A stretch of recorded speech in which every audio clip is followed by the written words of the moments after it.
നമസ്കാരം.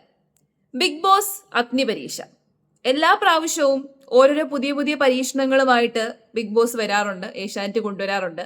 എന്നാൽ പലപ്പോഴായിട്ട് നമ്മൾ കാണാറുള്ളത് എപ്പിസോഡുകളൊക്കെ അങ്ങോട്ട് വരുംതോറും ഈ പരീക്ഷണങ്ങളൊക്കെ പൊട്ടിപ്പൊളിയാറാണ് പതിവ്. ഈ പ്രാവശ്യം പുതിയൊരു പരീക്ഷണമാണ് കൊണ്ടുവന്നിരിക്കുന്നത്. കുറേയും കൂടി കോമണേഴ്സിനെ ഇൻക്ലൂഡ് ചെയ്യാൻ വേണ്ടിയിട്ടാണ് ഈ ഒരു പരീക്ഷണം. 40 പേരാണ് വന്നത്.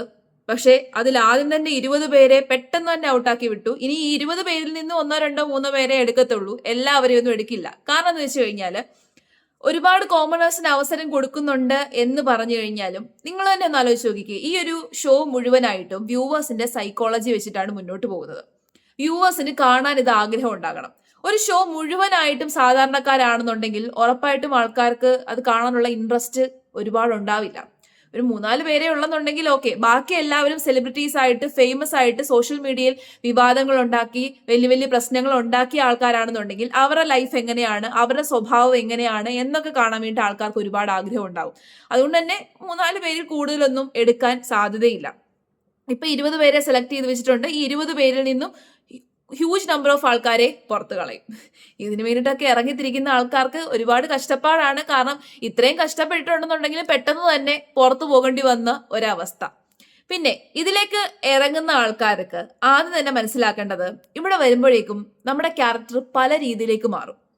നമ്മൾ പോസിറ്റീവ് ഫെയിം ആഗ്രഹിക്കുന്ന ആൾക്കാർക്ക് മാത്രമേ ഇതിനകത്ത് വരാവൂ എന്ന് പറഞ്ഞു കഴിഞ്ഞാൽ നടക്കത്തില്ല. കാരണം അവസാനം ഈ ഷോ കഴിഞ്ഞ് പുറത്തിറങ്ങുമ്പോൾ നമ്മുടെ ഫെയിം എന്താകണമെന്ന് തീരുമാനിക്കുന്നത് ജനങ്ങളാണ്. പലപ്പോഴും അങ്ങോട്ടും ഇങ്ങോട്ടും പാരകളുണ്ടാകും, പ്രശ്നങ്ങളുണ്ടാകും. അവസാനം പോസിറ്റീവായിട്ട് കയറിപ്പോയവർ പലരും നെഗറ്റീവായിട്ട് ഇറങ്ങി വരുന്ന കാഴ്ചയാണ് നമ്മൾ കാണാറുള്ളത്. ഒരു വല്ലാത്തൊരു ഷോയാണ്. പിന്നെ എനിക്കിനകത്ത് ഇൻട്രസ്റ്റിംഗ് ആയിട്ട് തോന്നിയ ഒരു കാര്യം എന്താണെന്നറിയാമോ? ഇതിലെ ജഡ്ജസ് ആണ് 3 പേര്: അഖിൽ മാരാർ, രഞ്ജിനി ഹരിദാസ്, റിയാസ്. ഈ 3 പേരുടെ സെലക്ഷൻ പ്രക്രിയ എങ്ങനെയാണെന്നുള്ളത് എനിക്ക് ഫീൽ ചെയ്തൊരു കാര്യം പറയാം. ഈ 3 ആൾക്കാരും അങ്ങോട്ടും ഇങ്ങോട്ടും സോഷ്യൽ മീഡിയയിൽ പരസ്പരം അടിയുണ്ടാക്കുന്ന, വഴക്കുണ്ടാക്കുന്ന ആൾക്കാരാണ്. അവർക്ക് 3 പേർക്കും വ്യക്തിപരമായ പല ഐഡിയോളജിയും പല അഭിപ്രായങ്ങളും ഉള്ള ആൾക്കാരാണ്. രാഷ്ട്രീയപരമായിട്ട് ഒരുപാട് എതിർപ്പുള്ള ആൾക്കാരാണ്.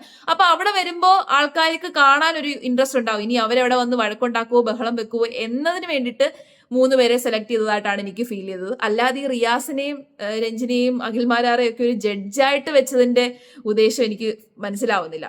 പിന്നെ ഓക്കെ, അഖിൽമാരാർ സീസണിലെ വിജയിയാണെന്ന് പറയാം. ബാക്കിയുള്ളവരെ എന്തിന്റെ അടിസ്ഥാനത്തിലാണ് വെച്ചത്? പ്രത്യേകിച്ച് റിയാസ് സലീമിനെയൊക്കെ മനസ്സിലാവുന്നേ ഇല്ല. അതും ഒരു ഇൻട്രസ്റ്റിംഗ് ആയിട്ട് പരസ്പരം അങ്ങോട്ടും ഇങ്ങോട്ടും വഴക്കുണ്ടാക്കണം, ബഹളം വെക്കണം എന്നുള്ളൊരു താല്പര്യത്തിലായിരിക്കണം വെച്ചത്. സാധാരണ നമ്മൾ കാണാറുള്ളത് ഈ ബിഗ് ബോസിന്റെ തുടക്കത്തിൽ ലാലേട്ടൻ വരുന്നു, പാട്ട് പാടുന്നു, ഡാൻസ് കളിക്കുന്നു, എല്ലാവരെയും ഇൻട്രൊഡ്യൂസ് ചെയ്യുന്നു. അതിൽ നിന്ന് ഒരു വ്യത്യസ്തത ഉണ്ടായിട്ടുണ്ട്. ഇനിയിപ്പോ ഗ്രാജുവലി ഇനി അങ്ങോട്ട് പോകുന്തോറും ഈ വ്യത്യസ്തത കൊണ്ട് എന്തെങ്കിലുമൊക്കെ അട്രാക്ഷൻ ഉണ്ടാകുമോ എന്നുള്ളത് നമുക്ക് കണ്ടറിയാനേ സാധിക്കത്തുള്ളൂ.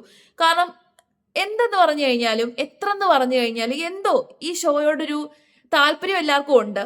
അഫ്കോഴ്സ് കാണാൻ എല്ലാവർക്കും താല്പര്യമുണ്ട്. ഇത് കൊള്ളത്തില്ല, ബോറാണ്, അങ്ങനെയാണ്, ഇങ്ങനെയാണ്, ഇത് ആൾക്കാരുടെ സൈക്കോളജി അഫക്ട് ചെയ്യും, മൈൻഡ് സെറ്റിനെ അഫക്ട് ചെയ്യും എന്നൊക്കെ പറഞ്ഞു കഴിഞ്ഞാൽ ഒരു നിലവാരമില്ലാത്ത ഷോ ആണെന്ന് പറഞ്ഞു കഴിഞ്ഞാലും ആൾക്കാർ ഇത് പോയി കാണും.